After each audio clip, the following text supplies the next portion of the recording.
When the billionaire James Sterling saw his wife pour Coca-Cola over their maid's daughter, the world froze. In that sticky silence, his next move changed everything. The mansion was silent, until the sound of glass shattered it. "Get that child out of my house," hissed Victoria Sterling, her crystal voice sharp as ice. And then came the splash. Coca-Cola cascading down a little girl's hair. Laughter, shock, silence.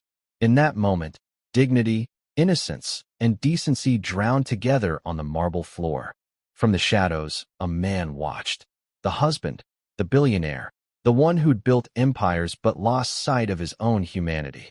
In that single, cruel moment, something inside him broke, and something greater awakened. This is the story of how a single act of cruelty turned into a reckoning that no one saw coming. And before I forget, where are you watching from today? Leave a comment below. We love seeing how far these stories reach. Enjoy the story. A whisper of a girl in a house full of secrets. This was the world Lily knew. A place of polished floors and hushed tones where her mother, Sarah, worked as a maid. But a quiet life can be shattered in an instant, and for Lily, that instant was about to arrive. The afternoon sun streamed through the towering windows of the Sterling mansion, illuminating dust motes dancing in the silent air. 10-year-old Lily sat on a stool in the cavernous kitchen, her small fingers carefully tracing the patterns on a blue and white porcelain plate. Her mother, Sarah, was in the grand dining room, preparing for the evening's charity gala. Lily was supposed to be invisible. It was the first rule of her visits to this palace of glass and stone. Be seen as little as possible, and heard not at all. Her blonde hair, the color of pale corn silk, was tied back in a neat ponytail. She wore a simple cotton dress, a stark contrast to the opulence that surrounded her. The kitchen was an empire of stainless steel and marble, a place of delicious smells and the quiet, rhythmic hum of expensive machinery. Lily loved it here. It was a world away from their small, two-bedroom apartment, a world where everything was clean and bright and full of possibilities. From the dining room, Lily could hear the sharp, clipped tones of Mrs. Victoria Sterling, the lady of the house. Victoria was a woman carved from ice, beautiful and brittle. Her voice was like the tinkling of shattered glass, sharp and unpleasant. Lily had learned to stay out of her way. Mrs. Sterling did not like children, especially not the children of her staff. "Sarah, for heaven's sake, be careful with that centerpiece. It's a Baccarat original. It cost more than your car." "Yes, ma'am." Sarah's voice was a soft murmur, a gentle stream against the rocks of Victoria's disapproval. Lily's father, a kind man with a warm laugh, had died 2 years ago, leaving Sarah to raise Lily on her own. The job at the Sterling mansion was a lifeline, the salary just enough to keep their heads above water. Lily knew this. She understood the unspoken rules, the delicate balance of their lives. So she sat on her stool, quiet as a mouse, and waited for her mother to finish her work. Suddenly, the kitchen door swung open, and Victoria Sterling swept in, a whirlwind of silk and expensive perfume. Her eyes, the color of a winter sky, immediately fell on Lily. "What is that doing here?" she demanded, her voice laced with disgust. Sarah hurried in behind her, her face etched with worry. "I'm so sorry, ma'am. My babysitter canceled at the last minute. I had no choice." "No choice." Victoria's laugh was a harsh, ugly sound. "There is always a choice. And the choice is that I do not want the help's children in my house." Lily shrank back on her stool, her heart pounding in her chest. She wished she could disappear, melt into the floorboards. "It won't happen again, ma'am," Sarah promised, her voice trembling slightly. Victoria's eyes narrowed. She was holding a tall glass of Coca-Cola, the ice cubes clinking against the crystal. She took a slow, deliberate sip, her gaze never leaving Lily. "You people don't understand, do you?" she said, her voice dropping to a low, menacing hiss. "You come into our homes, you clean our messes, and you think that gives you the right to bring your clutter with you." She took a step closer to Lily, her shadow falling over the small girl. Lily could smell her perfume, a cloying, floral scent that made her feel sick. "She's just a child," Sarah whispered, taking a protective step towards her daughter. "And she needs to learn her place," Victoria snapped. And then, in a movement that was both shockingly fast and horrifyingly slow, she upended the glass of Coca-Cola over Lily's head. The cold liquid drenched her hair, her face, her dress. The sticky sweetness of it, the fizz of the carbonation, the sharp sting of the cold. It was a sensory assault. Ice cubes slid down her back, making her gasp. The dark, bubbly liquid dripped from her eyelashes, her nose, her chin. It was a baptism of cruelty, a sticky, public shame. Lily froze, her eyes wide with shock and disbelief. She didn't cry. The shock was too great for tears. She just sat there, small and silent and drenched in soda, the smell of it filling her nostrils, the cold of it seeping into her bones. Sarah let out a choked cry, rushing to her daughter's side. Lily, oh, my baby. Victoria Sterling watched them, a small, cruel smile playing on her lips. She placed the empty glass on the marble countertop with a soft clink. Now, she said, her voice dripping with satisfaction, perhaps you'll think twice before you bring your baggage to my home again. She turned and swept out of the kitchen, leaving behind a silence that was heavier and more suffocating than any sound. Sarah wrapped her arms around Lily, her own tears now falling freely. It's okay, baby. It's okay. Mommy's here. But it wasn't okay. Something had broken in that moment, something precious and fragile. The innocence of a child, the dignity of a mother, the quiet, unspoken contract between employer and employee. All of it shattered, lying in a puddle of Coca-Cola on the floor. What neither of them knew, what Victoria Sterling in her arrogance could never have imagined, was that they were not alone. James Sterling, the billionaire owner of the mansion, had been in the adjacent study, the door slightly ajar. He had heard his wife's raised voice, the sound of his maid's soft pleading, and then the gasp. He had stepped out just in time to see the end of it. The empty glass in his wife's hand, the small, blonde girl drenched and shivering, his maid's heartbroken sobs. He stood in the doorway, a tall, imposing figure in a perfectly tailored suit. His face, usually a calm, unreadable mask, was now a storm of emotions. He looked at his wife, at the cruel, triumphant smile on her face, and then at the small, shivering girl, and something inside him, something he had long thought buried, began to stir. He was a man who had built an empire on logic and reason, on cold, hard facts. He was not a man given to emotional displays. But what he had just witnessed was not a matter of business. It was a matter of basic human decency. And in that moment, he knew, with a certainty that was as solid and unshakable as the foundations of his tallest skyscraper, that this would not stand. His wife, so pleased with her petty cruelty, had made a terrible mistake. She had underestimated the quiet girl in the simple cotton dress. She had underestimated the fierce love of a mother. And most of all, she had underestimated her own husband. James Sterling looked at the scene before him, the scene his wife had created, and made a decision. A decision that would change everything. He took a step into the kitchen, his shoes making a soft, authoritative sound on the marble floor. Victoria, he said, his voice quiet, almost conversational, but with an undercurrent of steel that made his wife's smile falter. She turned, surprised to see him. James, darling, I saw what you did, he said, his voice cutting through her excuses like a diamond through glass. And in that moment, in the cold, clear depths of his eyes, Victoria Sterling saw not the indulgent husband she knew, but a stranger. A man she had never met before. A man who was looking at her as if she were something he had just found on the bottom of his shoe. The fallout was immediate, but not in the way anyone expected. There was no shouting, no dramatic confrontation. James Sterling was a man who played chess, not checkers. He did not make scenes. He made moves. He walked over to Sarah and Lily, his large frame a comforting presence in the suddenly tense kitchen. He knelt down, so that he was at eye level with the small, shivering girl. "Are you all right?" he asked, his voice surprisingly gentle. Lily, still in shock, could only nod, her blonde hair plastered to her face. James reached into his pocket and pulled out a silk handkerchief. He began to gently dab at her face, his movements slow and deliberate. "My name is James," he said softly. "What's your name?" "Lily," she whispered, her voice barely audible. "That's a beautiful name," he said. He looked at her simple cotton dress, now stained and ruined. "I'm very sorry about your dress." He then looked up at Sarah, his eyes filled with a mixture of apology and something else, something she couldn't quite decipher.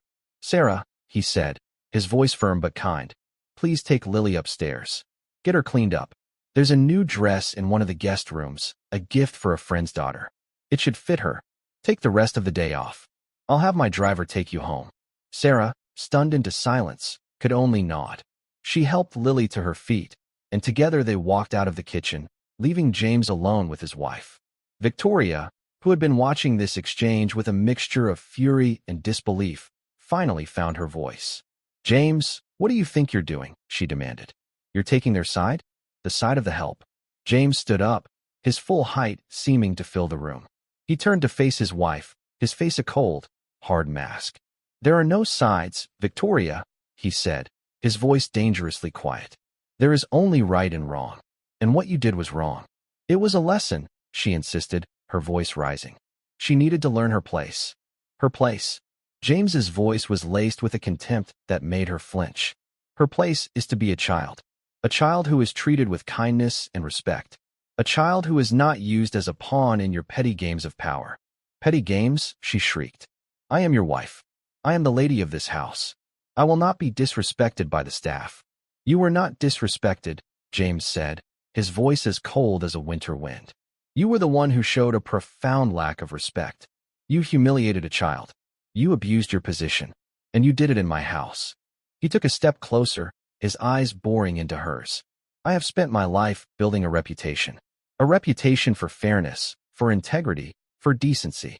And you, in one single act of casual cruelty, have threatened to undo it all." "Don't be so dramatic," she scoffed, though she was beginning to feel a tremor of fear. She had never seen him like this. "I am not being dramatic," he said. "I am being precise. The charity gala tonight is one of the most important events of the year for me. The people attending are not just my friends. They are my business partners, my investors, the lifeblood of my company. And they are all people who value appearances." He paused, letting his words sink in. "And what kind of appearance would it be if the host of the gala was a woman who bullies children?" Victoria's face went pale. "You wouldn't," she whispered. "Wouldn't I?" he said, his voice a soft, dangerous promise. "You have put me in an impossible position, Victoria, and now you will have to live with the consequences." He turned and walked out of the kitchen, leaving her standing there, alone and trembling, in the wreckage of her own making. Upstairs, in a guest bathroom that was larger than their entire living room, Sarah gently washed the sticky soda out of Lily's hair. The new dress, a beautiful creation of blue silk, lay on the bed. It was the most beautiful dress Lily had ever seen. But she didn't want a new dress. She wanted her old one, the one that wasn't stained with shame. She wanted to go home. "Mommy," she whispered, her voice thick with unshed tears. Why was she so mean? Sarah held her close, her heart aching for her daughter's pain. "I don't know, baby," she said, her voice choked with emotion. Some people are just broken inside, and they try to break other people to make themselves feel whole." She finished washing Lily's hair, and then helped her into the new dress. It was a perfect fit. Lily looked like a princess in a fairy tale, but she didn't feel like a princess. She felt small and lost, and dirty. Downstairs, James Sterling was on the phone. His voice was calm and controlled, but the words he spoke were like a declaration of war. "Get me everything you can on my wife's family," he said to the man on the other end of the line. "Her father's business, her brother's investments, any skeletons they have in their closets. I want to know everything, and I want it by morning." He hung up the phone and stood for a long moment, looking out the window at the perfectly manicured lawns of his estate. He had always known his wife was shallow and vain. He had married her for reasons that had more to do with business than with love. But he had never known she was cruel. And that, he decided, was a line that could not be uncrossed. The charity gala began at 7 o'clock. The Sterling mansion was transformed into a glittering wonderland of crystal and candlelight. The great and the good of the city arrived in a parade of expensive cars, their jewels and their laughter filling the night air.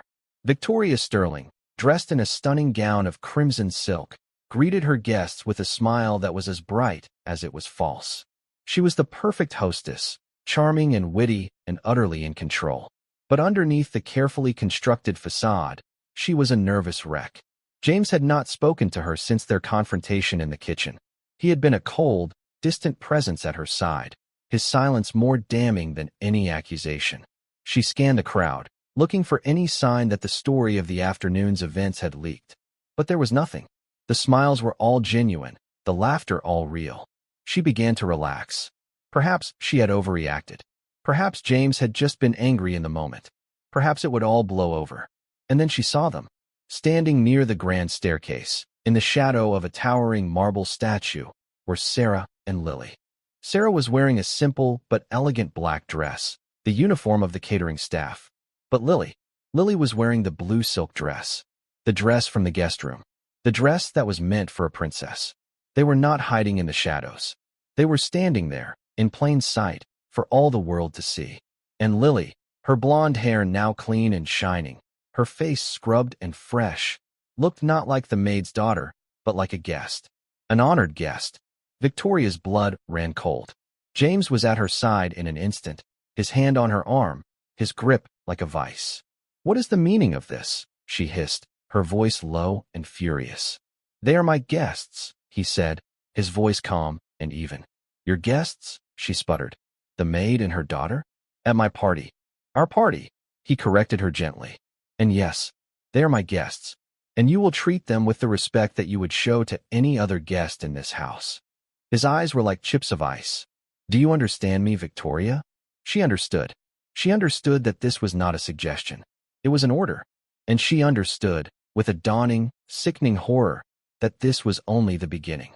Victoria stood frozen, her painted smile threatening to crack. A low murmur rippled through the ballroom as guests began to notice the unlikely trio by the staircase. They saw James Sterling, the titan of industry, standing protectively beside a woman in a simple black dress and a small, blonde girl in a luminous blue silk gown that looked far too expensive for a servant's child. Whispers began to circulate. Quiet questions passed between sips of champagne. Who were they? What was happening? The scene was a masterpiece of subtle social warfare. James had not raised his voice, had not made a grand accusation. He had simply changed the board. By placing Sarah and Lily in the center of his opulent world, he had made them visible. And in doing so, he had made Victoria's cruelty visible too, without saying a word. Victoria, a creature of appearances, knew she was trapped. To make a scene would be to confirm the very ugliness James was exposing. To ignore them would be impossible. She was cornered, exposed in her own home, and she had no one to blame but herself. With a monumental effort of will, she composed her features into a mask of graciousness. "Of course, darling," she said, her voice a brittle imitation of warmth. "Our guests are my guests." She turned a blinding smile towards Sarah. "You must be Sarah? James has told me so much about you." It was a lie, a desperate attempt to seize control of the narrative, but it was all she had. Sarah, who had never exchanged more than a handful of pleasantries with the woman, simply nodded, too overwhelmed to speak. James guided Sarah and Lily further into the room. He moved with a calm authority that quelled the rising tide of gossip. He introduced them not as his maid and her daughter, but as my dear friends, Sarah and Lily. The title was a shield, a declaration of their worth that no one in that room dared to question, at least not to his face. He led them to a small, secluded table near the French doors that opened onto the moonlit garden. "Please," he said, pulling out a chair for Sarah, then one for Lily. "Sit. Relax. I'll get you both something to drink." Lily, who had been clutching her mother's hand, slid onto the plush velvet chair. The room was a dizzying kaleidoscope of light and sound. People in beautiful clothes laughed and talked, their jewelry sparkling like captured stars. It was terrifying and magical all at once. From this vantage point, she could see the buffet table, a mountain of food more elaborate than any she had ever imagined. Tiny cakes, shimmering jellies, and a chocolate fountain that seemed to flow endlessly. James returned with 2 glasses of sparkling apple cider. He handed one to Lily with a small, reassuring smile. "For you, Princess Lily," he said. The name, meant as a simple kindness, made Lily's heart give a little flutter. For a moment, she forgot the cold shock of the Coca-Cola, the sting of Victoria's words. She was a princess in a blue silk dress, drinking sparkling cider at a grand ball. It was a dream, a fragile, impossible dream. Sarah watched the exchange, her emotions in a turmoil. She was grateful, profoundly grateful, for Mr. Sterling's kindness. He had defended them, had shown them a respect she had never expected. But she was also terrified. She was a maid, a servant. She did not belong here, in this world of wealth and power. She felt like a trespasser, a fraud, and she feared the inevitable consequences. What would happen when the party was over? When the dream ended? Would she still have a job? A way to provide for her daughter? Her fears were not unfounded. Across the room, Victoria was in damage control mode. She moved through her guests with a practiced ease, her laughter a little too bright, her smile a little too fixed. "Oh, James, he has such a soft heart," she would say with a dismissive wave of her hand when a guest would subtly inquire about the new arrivals. "Always taking in strays. It's a little charity project of his." The girl's father was a distant relative of one of his war buddies, a real hero. Tragic story. James felt he had to do something. She was spinning a tale, a plausible lie to explain away the inexplicable. She was painting James as a benevolent philanthropist and herself as the tolerant, understanding wife. It was a clever strategy, and for some, it worked. They nodded, murmured their sympathies, and moved on. But others, the ones who knew James Sterling, the ones who knew his reputation as a shrewd, unsentimental businessman, were not so easily fooled. They saw the tension in Victoria's eyes, the cold fury simmering beneath her polished veneer. And they watched, and they waited. One of these observers was a man named Arthur Vance, James's oldest friend and his lawyer. Arthur was a quiet, unassuming man with sharp, intelligent eyes that missed nothing. He had seen the whole drama unfold, and he knew, better than anyone, what James was capable of when he was pushed too far. He made his way over to James's table, a glass of whiskey in his hand. "James," he said, his voice a low rumble. "A bold move. A necessary one," James replied, his eyes never leaving Lily, who was now tentatively reaching for a miniature pastry from a passing tray. "Victoria is not happy," Arthur observed. "Victoria's happiness is no longer my primary concern," James said, his voice flat and devoid of emotion. Arthur took a slow sip of his whiskey. "This is about more than a spilled drink, isn't it?" James turned to look at his friend, and for the first time that evening, Arthur saw the full extent of the anger in his eyes. It was a cold, controlled rage, the kind that was far more dangerous than any hot-tempered outburst. "It's about a line," James said. "A line that was crossed. You can't build an empire, Arthur, not a real one, not one that lasts, on a foundation of cruelty. You can't treat people like they are disposable, like they are less than human, and expect to maintain any sense of your own humanity." He paused, watching as Lily took a delicate bite of the pastry, her eyes widening in delight. "That little girl," he said, his voice softening almost imperceptibly. "She has more dignity in her little finger than my wife has in her entire body. Her mother has worked for me for 3 years. She has been loyal, hard-working, and unobtrusive. She has raised that child on her own, with a quiet strength that I can only admire. And for that, she gets this. Humiliation. Disrespect. Not in my house, Arthur. Not while I am alive." Arthur nodded slowly. He had known James for 30 years. He had seen him build his company from nothing, had watched him navigate the treacherous waters of the business world with a skill and a ruthlessness that was legendary. But he had never seen him like this. He had never seen him so personally invested.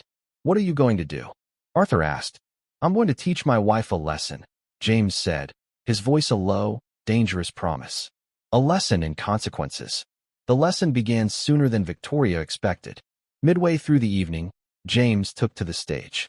He was scheduled to give a speech, a standard thank you to the donors of the charity. But tonight, his speech would be different. He stood at the podium, a commanding figure in the warm glow of the spotlight. The room fell silent. "Thank you all for coming tonight," he began, his voice calm and resonant. "We are here to support a wonderful cause, a cause that is dedicated to helping children in need. Children who, through no fault of their own, have been dealt a difficult hand in life." He paused, his eyes scanning the crowd. "We, in this room, are the lucky ones. We have been blessed with wealth, with privilege, with power. And with that power comes a responsibility. A responsibility to be kind. A responsibility to be just. A responsibility to remember that the true measure of a person is not how they treat their equals, but how they treat those who they perceive to be beneath them." His gaze fell on his wife, who was standing in the front row, a fixed smile on her face. The smile faltered. "Tonight," James continued. I was reminded of this responsibility in a very personal way. I witnessed an act of casual cruelty, an act of bullying, that was directed at a child who was a guest in my own home. A gasp went through the crowd. The whispers started again, this time louder, more urgent. This child, James said, his voice ringing with a conviction that sent a chill down Victoria's spine, is the granddaughter of a man who was a hero. A man who fought for this country, who sacrificed for this country, who gave his life for this country. His name was Sergeant Michael Donovan, and he was my friend. He looked directly at Lily, who was watching him with wide, unblinking eyes. His granddaughter, James said, his voice thick with an emotion that no one in that room had ever heard from him before, is a guest of honor here tonight, and I would like you all to join me in welcoming her. He stepped away from the podium and walked to the edge of the stage, extending his hand to Lily. Lily, he said, his voice a gentle invitation. Would you come up here, please? For a moment, Lily froze. All eyes were on her. The weight of their stares was a physical thing, pressing down on her. But then she looked at her mother, who gave her a small, encouraging nod. And she looked at Mr. Sterling, at the kind, steady hand he was offering her. And she was not afraid. She slid off her chair and walked to the stage, her blue silk dress shimmering in the light. She placed her small hand in his, and he gently led her to the podium. The room erupted in applause. It was a thunderous, sustained ovation, a wave of sound that washed over the small girl in the blue dress. It was applause for her grandfather, for the idea of justice, of right and wrong. It was a public and undeniable rebuke of the cruelty she had suffered. Victoria Sterling stood in the front row, her face a mask of stone. The applause was like a physical assault, each clap a blow to her pride, her reputation, her carefully constructed world. She was being judged, tried, and convicted in the court of public opinion, and her own husband was the chief prosecutor. In that moment, she did not feel remorse. She did not feel shame. She felt only a cold, hard, reptilian fury. He would pay for this. She would make him pay. The rest of the evening passed in a blur for Sarah and Lily. They were treated like royalty. People came to their table to shake Sarah's hand, to tell Lily how beautiful she looked in her dress. The mayor of the city, a portly man with a booming laugh, insisted on having his picture taken with Lily. A famous actress, a woman Lily had only seen in movies, knelt down and told her that she was the bravest girl she had ever met. It was all too much, too overwhelming. Sarah, caught between gratitude and a deep, gnawing anxiety, could only smile and nod and try to keep her composure. Lily, in the way of children, simply accepted it. It was a fairy tale, and in fairy tales, anything could happen. At 10 o'clock, James's driver, a kind, elderly man named Thomas, drove them home. As the car pulled away from the glittering mansion, Lily fell asleep in her mother's arms, her small face peaceful in the soft glow of the streetlights. Sarah looked out the window at the city lights flashing by, her mind a whirlwind of thoughts and emotions. Her life, which had been so simple and so predictable, had suddenly been turned upside down. She did not know what the future held. She did not know if she still had a job, or a home, or a way to provide for her daughter. But as she held her sleeping child in her arms, she knew one thing for certain. She was proud of her daughter, who had faced cruelty with a quiet dignity that was far beyond her years, and proud of herself for having raised such a child. Whatever happened next, they would face it together. Back at the mansion, the party was winding down. The last of the guests had departed, leaving behind a silence that was more profound than the noise that had preceded it. James Sterling stood alone in the grand ballroom, a glass of whiskey in his hand. He looked around at the remnants of the party, at the half-empty glasses and the discarded napkins. It was a scene of triumph, a battle won. But he felt no joy, only a cold, hard sense of resolve. He had drawn a line in the sand. He had declared his intentions to the world. And now, he had to see it through to the end. He heard a soft footstep behind him and turned to see his wife standing in the doorway. Her crimson dress was a slash of color against the pale marble. Her face was a mask of fury. "How dare you?" she whispered, her voice trembling with rage. "I did what I had to do," he said, his voice calm and even. "You humiliated me," she shrieked, her voice echoing in the empty room. "In front of everyone. My friends, Your business partners. You turned me into a villain, a monster. You did that yourself, Victoria, he said, his voice as cold as the ice in his glass. I simply turned on the lights. He took a slow, deliberate sip of his whiskey. This is not a game, he said. This is not a social spat that will be forgotten by morning. This is a fundamental disagreement about the kind of people we are, the kind of world we want to live in. I am your wife, she screamed, her voice cracking. Are you? He said, his voice a soft, dangerous whisper. A wife is a partner, a confidant, a person you trust, you respect. You, Victoria, have shown yourself to be none of those things. You are a liability, a cruel, petty, shallow liability. And I, for one, have had enough.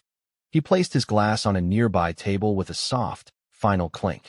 I have asked Arthur to draw up the divorce papers, he said, his voice devoid of any emotion. He will have them for you in the morning. He turned and walked out of the ballroom, leaving her standing there, alone and shivering, in the ruins of her gilded cage. The silence Victoria was left in was a living thing, a heavy, suffocating blanket. For a long moment, she didn't move. The divorce papers. The words echoed in the vast emptiness of the ballroom. It was impossible, unthinkable. Theirs was not a marriage of love, but of alliance. A merger of two powerful families, the Sterlings and the Vanderbilts.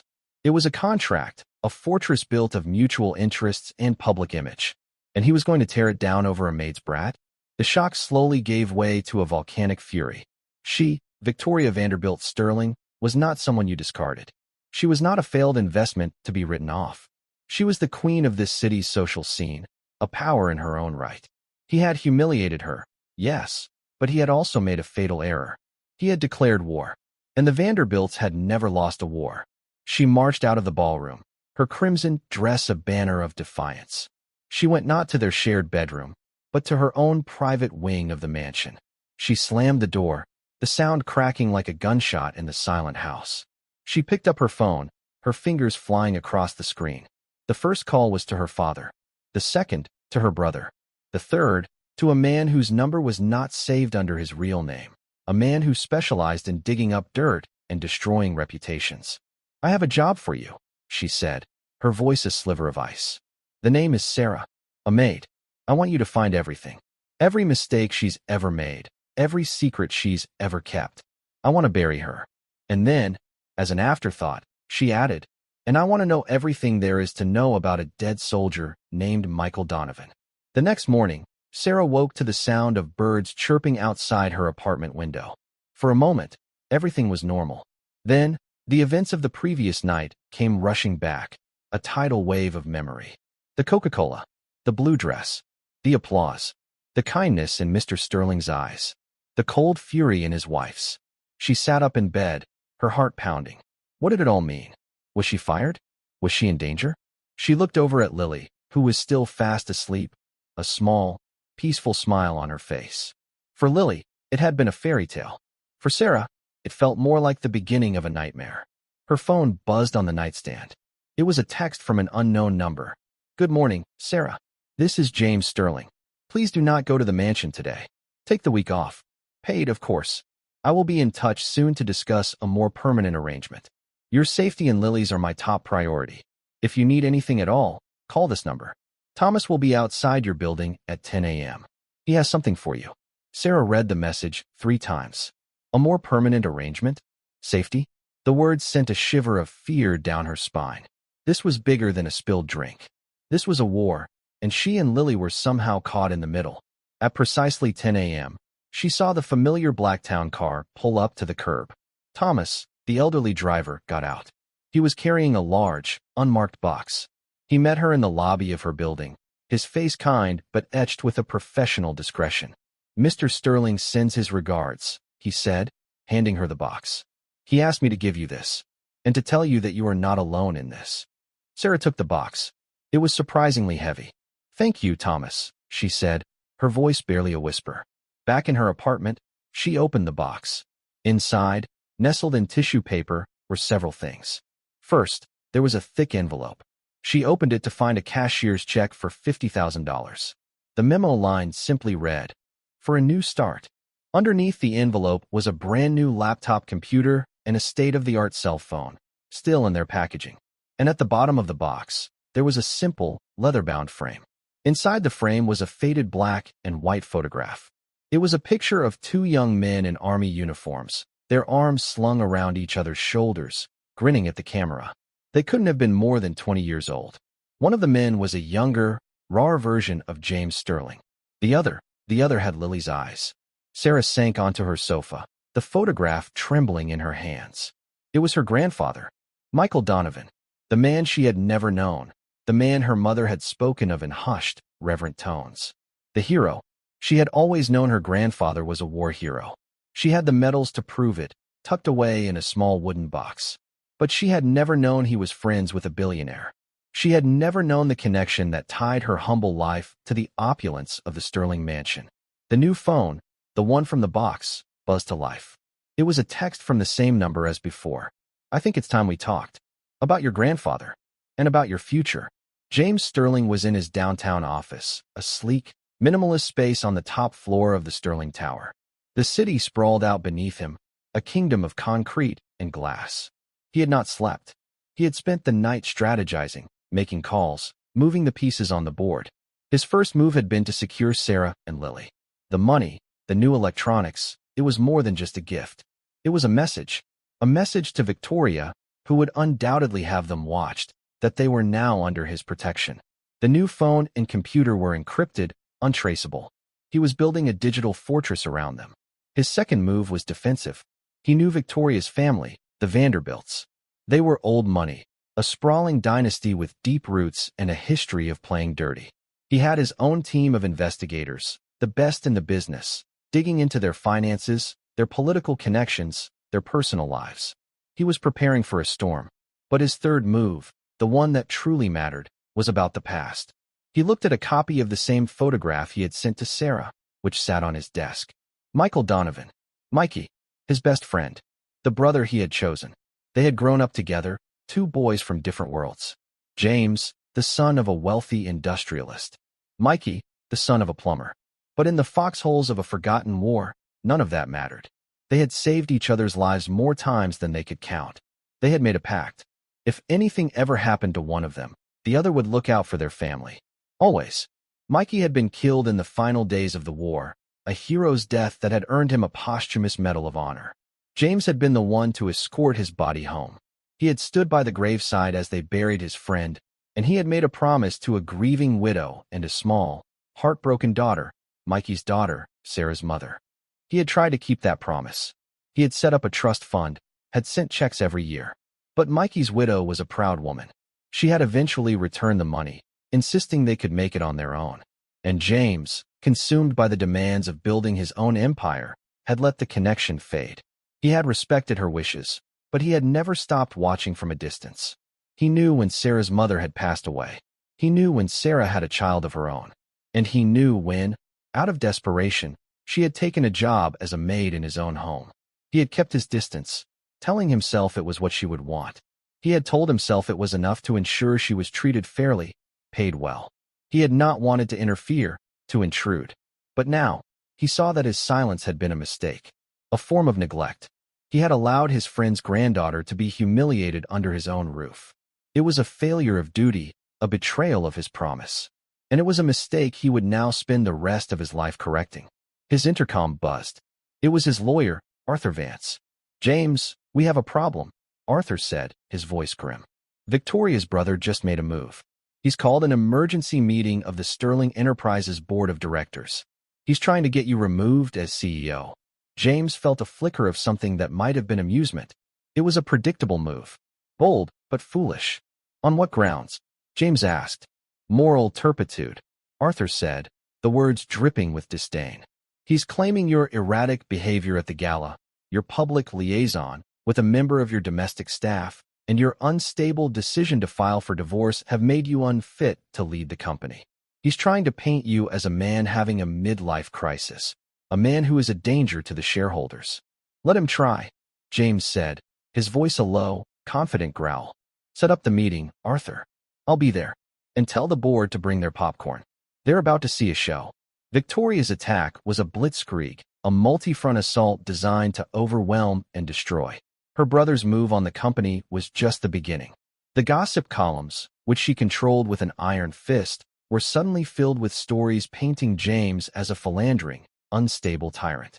Anonymous sources spoke of his coldness, his ruthlessness, his inappropriate relationship with his maid.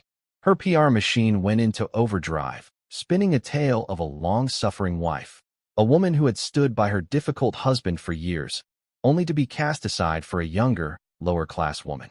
They painted Sarah as a gold digger, a schemer who had used her innocent daughter to seduce a vulnerable billionaire. The world that had celebrated Sarah and Lily at the gala was now turning against them. The whispers changed from sympathy to suspicion. Sarah, who had only wanted a quiet life, was suddenly a public figure, a character in a sordid soap opera. She stayed in her apartment, a prisoner in her own home. The money from James sat on her table, untouched. She was too proud, too afraid to use it. She watched the news, read the articles online, and felt a wave of nausea. They were twisting everything, turning a moment of kindness into something ugly and sordid. They were calling her names, questioning her character, her motherhood. Lily was oblivious to the storm raging outside. She played with her dolls, watched cartoons, and chattered happily about the beautiful blue dress and the nice man who had called her a princess. Her innocence was a fragile shield, and Sarah knew she had to protect it, no matter the cost. On the third day of her self-imposed exile, there was a knock on the door. It wasn't the gentle tap of a delivery person. It was a hard, authoritative rap. Sarah's heart leaped into her throat. She looked through the peephole and saw two people, a man and a woman, dressed in severe black suits. They looked like government agents. She opened the door a crack. "Can I help you?" "Are you Sarah Donovan?" the woman asked, her voice clipped and official. "Yes," Sarah said, her hand tightening on the doorknob. "We're from Child Protective Services," the man said, holding up a badge. "We've received an anonymous report of child endangerment and neglect. We need to come in." Sarah's blood ran cold. Child Protective Services. It was a lie, a vicious, calculated lie, but how could she prove it? They had the badges, the official titles. They had the power. "There must be some mistake," she stammered, her body forming a protective barrier in the doorway. "My daughter is perfectly safe." "That's what we're here to determine, Ms. Donovan," the woman said, her voice devoid of any warmth. "If you refuse us entry, we'll have to come back with the police." The threat hung in the air, heavy and suffocating. Sarah knew she had no choice. With a trembling hand, she opened the door. The two agents stepped inside, their eyes sweeping over the small, clean apartment. Lily, hearing the strange voices, came padding out of her room, her favorite doll clutched in her hand. She stopped when she saw the strangers, her eyes wide with a mixture of curiosity and fear. "Hello there," the male agent said, forcing a smile that didn't reach his eyes. "What's your name?" Lily hid behind her mother's legs, peeking out shyly. The agents began their inspection. They looked in the refrigerator, checked the cupboards, ran a finger over the top of a bookshelf, searching for dust. They asked Sarah a barrage of questions, their tone accusatory. "Where does the child sleep? What does she eat for breakfast? Are there any firearms in the home? Has she been exposed to any domestic disputes?" It was a violation, a cold, bureaucratic invasion of her life. Sarah answered their questions with a quiet, steely dignity, but inside, she was crumbling. This was Victoria's doing. She was trying to take her daughter. The thought was a physical pain, a knife twisting in her gut. The female agent knelt down to speak to Lily. "Has your mommy been sad lately, honey? Does she ever yell at you?" Lily just shook her head, clinging tighter to Sarah. The questioning went on for what felt like an eternity. Finally, the agents stood in the middle of the living room, their clipboards filled with notes. "Well, the apartment appears to be in order," the woman conceded. But the report mentioned instability. A recent traumatic event involving a public altercation. "It was not an altercation," Sarah said, her voice shaking with suppressed anger. "My daughter was assaulted, and she was defended." "That's not what the report says," the man countered. "The report says the child was used as a pawn in a dispute between you and your employer's wife, causing significant emotional distress." It was a perfect, venomous twist of the truth. Victoria had not only called them, she had crafted a narrative, a story that painted Sarah as the unstable one, the one at fault. Just as Sarah was about to lose all hope, her new phone, the one James had given her, began to ring. She looked at the screen. It was him. "Excuse me," she said to the agents, her voice trembling. She stepped into the kitchen and answered the call. "Sarah." James's voice was calm, a rock in the storm. "Are there two people in your apartment who claim to be from Child Protective Services?" "Yes," she whispered, tears welling in her eyes. "How did you know?" "I have a team monitoring all of Victoria's communications," he said, a hint of steel in his voice. This was a predictable move from a desperate woman. "Put me on speakerphone, Sarah, and hold the phone out for your guests to hear." Sarah did as he asked. She walked back into the living room, holding the phone out. "It's for you," she said. James Sterling's voice, amplified by the small speaker, filled the apartment. It was not loud, but it carried an authority that was absolute. To the man and woman in Ms. Donovan's apartment, he began, "I know you are not from Child Protective Services. I have the director of the city's CPS division on another line, and he has confirmed that no agents were dispatched to this address today. He has, however, dispatched the police. They should be arriving in approximately 90 seconds. The two agents' faces went pale. Their professional demeanor evaporated, replaced by raw panic. Furthermore, James's voice continued, as cold and sharp as a surgeon's scalpel. "I have your names. You are private investigators, hired by my wife. The man who runs your agency is an old acquaintance of mine. He is currently on his way to my office to explain why his employees are impersonating government officials, which, as I'm sure you know, is a federal crime. You have 60 seconds to leave that apartment before the police arrive. I suggest you use them." The two imposters didn't wait for the 60 seconds to be up. They practically ran for the door, their clipboards and their false authority abandoned. Sarah watched them go, her body trembling with a mixture of fear, relief, and a dawning sense of awe. "Sarah," James's voice said, now gentle again. "Are you all right?" "Yes," she whispered, sinking onto the sofa. "Thank you. You have nothing to thank me for," he said. "I am simply cleaning up a mess that I should have dealt with long ago. Stay inside. Keep the door locked. This will all be over soon. I promise." The call ended. Sarah pulled Lily into her arms, holding her tight. The nightmare was not over, but for the first time, she felt a flicker of hope. She was not alone in this fight. She had a guardian, a powerful, unseen force fighting for her in a world she did not understand. The emergency board meeting of Sterling Enterprises was held in a room that felt more like a command center than a corporate office. A long, polished mahogany table was surrounded by 20 of the city's most powerful men and women. At the head of the table sat James Sterling, calm and impassive. Across from him sat Victoria's brother, William Vanderbilt, a man with his family's arrogance, but none of its charm. William began the proceedings. He spoke for nearly half an hour, his voice dripping with false concern. He painted a picture of James as a brilliant but troubled man, a man whose recent actions were erratic and damaging to the company's reputation. He spoke of the scandal at the gala, the unseemly affair with a maid, the hasty and emotional decision to file for divorce. "We are all concerned for James," William concluded, his eyes sweeping across the board members. "But our primary duty is to the shareholders, and the shareholders require a steady hand at the helm. I am therefore moving for a temporary, and I stress, temporary, leave of absence for Mr. Sterling, to give him time to sort out his personal affairs." The room was silent. All eyes turned to James. He stood up slowly, his presence filling the room. He did not look at William. He looked at the faces of the board members, men and women he had known for years. "Mr. Vanderbilt is a compelling storyteller," James began, his voice quiet but carrying to every corner of the room. "The story he tells is one of scandal, of instability. It is a good story, but it is not the true story." He pressed a button on a small remote control. A large screen behind him came to life. It showed a grainy, black and white photograph.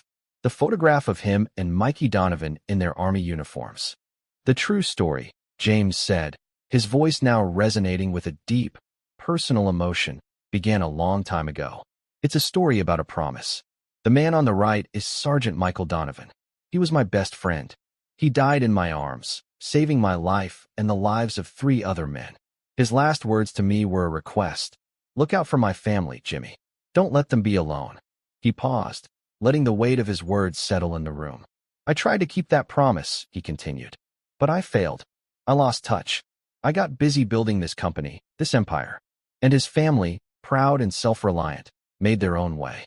His granddaughter, a woman named Sarah, ended up working as a maid. In my own house. He clicked the remote again. The screen now showed a crystal-clear security camera image. It was the image of Victoria, her face twisted in a cruel sneer, pouring a glass of Coca-Cola over the head of a small, blonde girl. A collective gasp went through the room. My wife, James said, his voice now dangerously soft, did not approve of the help's children being in her house. So she decided to teach a 10-year-old girl a lesson in her place. This is the scandal Mr. Vanderbilt speaks of. My erratic behavior was to defend this child, to show her, and her mother, the dignity and respect they deserve. The respect her grandfather, a Medal of Honor recipient, earned for them with his own blood. He looked directly at William Vanderbilt, his eyes like chips of flint. You speak of the company's reputation. Let me tell you about reputation. Sterling Enterprises is not just a collection of assets and stock prices. It is a symbol of integrity, of strength, of honor. We do not bully children here. We do not abuse our power. We do not punish the weak and reward the cruel. He turned back to the board. The woman my wife hired to impersonate a CPS official and terrorize Sarah and her daughter is currently in federal custody. The private investigator who took the job has provided a full confession, implicating my wife directly. The Vanderbilt family name, I'm afraid, is about to be connected to a scandal far greater than a spilled drink. He let that sink in. The threat was not veiled. It was a declaration of mutual destruction. This is not about a personal affair, James concluded, his voice ringing with absolute authority. This is about the soul of this company. It is about who we are and what we stand for. You can vote for Mr. Vanderbilt's version of the future, a future built on arrogance and cruelty. Or you can stand with me. You can stand for honor. The choice is yours. He sat down. The silence in the room was absolute. William Vanderbilt's face was ashen. He had come with a knife to a gunfight, and he knew it. He had played corporate politics. James had played for keeps. It was Arthur Vance who broke the silence. He cleared his throat and said, I believe we have a motion on the floor. All in favor of Mr. Sterling's temporary leave of absence. Not a single hand was raised. All opposed. Every hand in the room went up. The war was over. The aftermath was swift and total. The story of Victoria's cruelty, backed by the security footage and the confession of the private investigator, became a national headline. The Vanderbilt family, faced with a PR nightmare and the threat of federal charges against their daughter, capitulated completely. Victoria agreed to a quiet, immediate divorce, accepting a settlement that was a fraction of what she would have otherwise received, on the condition that all criminal charges were dropped. She disappeared from the social scene, retreating to Europe in a self-imposed exile of shame. James Sterling, his position as CEO more secure than ever, turned his attention to fulfilling his promise. He set up a charitable foundation in Michael Donovan's name, dedicated to supporting the families of fallen soldiers. He appointed Sarah to run it. He offered her a salary that was more than she had ever dreamed of, a beautiful new home in a quiet, safe neighborhood, and a full scholarship for Lily at the best private school in the city. At first, Sarah refused. It was too much. It was charity. But James sat with her, not in a fancy office, but in her small apartment, and explained it to her in a way she could understand. This is not charity, Sarah, he said, his voice gentle. This is a debt I owe your grandfather. He saved my life. The least I can do is give his family the life he would have wanted for them. Please, let me do this. For him. And so she accepted. A year later, Sarah stood on the stage at the Foundation's first annual gala. She was no longer the invisible maid, but a confident, eloquent woman, a passionate advocate for the families she now served. She spoke of her grandfather's courage, of the sacrifices made by soldiers and their families. She spoke of kindness, of dignity, of the importance of standing up for what is right. In the front row, James Sterling watched her, a quiet pride in his eyes. Beside him sat Lily, now 11 years old, her blonde hair shining under the lights. She was no longer the whisper of a girl in a house full of secrets. She was a princess who knew her own worth, a girl who knew that the truest strength was not in wealth or power, but in a kind and courageous heart. The world had seen a billionaire's reaction. But the reaction was not the end of the story. It was the beginning. It was the moment a promise, long dormant, was reawakened. It was the moment a debt of honor was finally paid. And for a maid's daughter and the billionaire who had saved her, it was the beginning of a new family. A family forged not by blood, but by courage, kindness, and the enduring legacy of a hero. And that's where we'll end the story for now. Whenever I share one of these, I hope it gives you a chance to step out of the everyday and just drift for a bit. I'd love to know what you were doing while listening. Maybe relaxing after work, on a late-night drive, or just winding down. Drop a line in the comments. I really do read them all. And if you want to make sure we cross paths again, hitting like and subscribing makes a huge difference. We are always trying to improve our stories, so feel free to also drop your feedback in the comment section below. Thanks for spending this time with me.